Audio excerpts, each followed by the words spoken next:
In this video ay pag-uusapan natin kung paano nakilala nitong si Rimuru sina Zijon at Apito. Hindi kasi pinakita sa anime or sa manga ang first meeting nila. Inakala siguro ng studio ay mga irrelevant characters lamang ang dalawang ito. Pero ito ay mababasa sa chapter 2 ng volume 3 ng light novel. Habang nag-e-explore itong si Rimuru sa kagubatan ay nakakita ito ng dalawang insectoids. Ang mga ito ay mga insect type na monsters na nasa bingid ng kamatayan. Ang isa dito ay isang stag beetle. Naastigan itong si Rimuru sa itsura ng stag beetle na ito. Sa gilid niya ay merong bangkay ng Deadblade Tiger. Ang Deadblade Tiger ay isang B-rank na monster. Hindi makapaniwala itong si Rimuru na itong maliit na stag beetle na ito ay nagawang makatalo ng isang formidable na opponent. Kaya naisipan ni Rimuru na alagaan niya ang dalawang insectoids na ito. Pero nung una ay inaatake nitong stag beetle itong si Rimuru dahil pinoprotektahan nitong stag beetle yung wasp na nasa likod niya. Inatake ng stag beetle itong si Rimuru para makatakas yung kanyang kasama. Hindi napansin nitong si Rimuru ang wasp na ito sa likod ng stag beetle hanggang sa ito ay magsalita na. Nagmakaawa yung wasp. Ito ay critically injured din katulad ng stag beetle. Medyo intelligent enough ito pero paputol-putol ito kung magsalita. Nagsalita naman yung stag beetle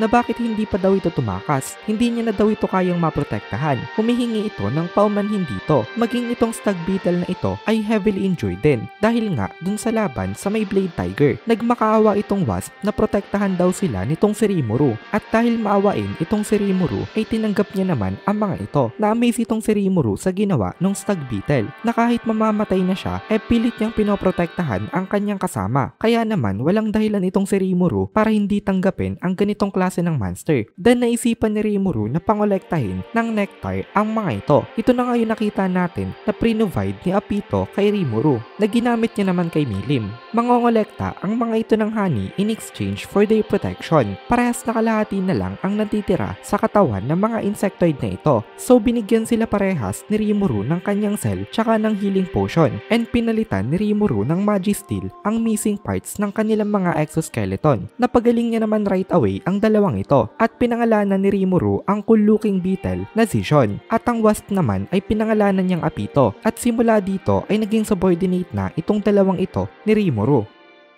Alam niyo ba na nagpapanggap lang na mahina itong sila Caval at Guido? Silang dalawa ay mga members ng Magus, itong strongest force ng Sorcerer's Dynasty of Talion. Ini-assign ni Heavenly Emperor na si Elmesha itong dalawa para protektahan itong si Ellen. Meron silang limiter na pwede nilang tanggalin kapag si Ellen ay nasa panganib. Si Ellen ay isa sa mga pinakamalapit na kaibigan nitong si Elmesha. Nagpapanggap lang itong sila Caval at Guido na mahina pero syempre hindi din sila overpowered. Ang ipinapakita nila ay B-class pero silang dalawa talaga ay mga A-class na warriors. Ang mga Magus ay isang grupo ng high-ranking military officers ng Sarion na tinatawag na Knights of Pure Blood. Sila ang kinoconsider na supreme force ng Sorcerer's Dynasty of Talion. Supposed to be ay composed daw itong mga ito ng mga ancestors or mga old bloods. Pero in reality, basta compatible sa'yo ang weapon na tinatawag na Magic Knight, pwede kang makasali dito. Ang Magic Knight ay isang state secret. Ito ay isang special equipment na sinusuot sa katawan ng isang user. Isa itong malaking armor na merong taas na around 5 meters. Hindi mo ito pwedeng gamitin outside of the country. Ang Magic Knight armor na ito ay nakastored sa isang magic jewel na ginagawang isang bracelet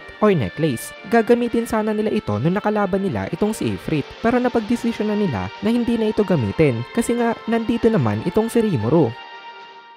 In this video ay pag-uusapan naman natin ang creator ng Tensura Universe na isa ding True Dragon. Ito ay walang iba kung hindi ang Star Dragon King na si Veldanava. Itong si Veldanava ang kinoconsider na god sa may Tensura Universe. Nung time niya siyang pinakamalakas na being. As a matter of fact, ini-one-shot niya itong si Crimson at hindi na ito nakalaban sa kanya. Pero nawala ang pagiging god nitong si Veldanava nung na-inlove siya kay Lucia. Ito yung babae na kapatid ng kauna-unahan na hero na si Rudra. Si Veldanava originally ay isang spiritual life form at alam na naman natin na ang mga spiritual life form ay hindi capable na makapag-produce ng offspring. Kahit na kinoconsider pa siya bilang isang god, walang capability na magkaroon ng anak itong si Veldanava sa original state niya. So para magkaroon siya ng anak, binago niya ang kanyang state from a true dragon into a similar to a human. Inisacrifice niya ang lahat para sa pagmamahal niya kay Lucia.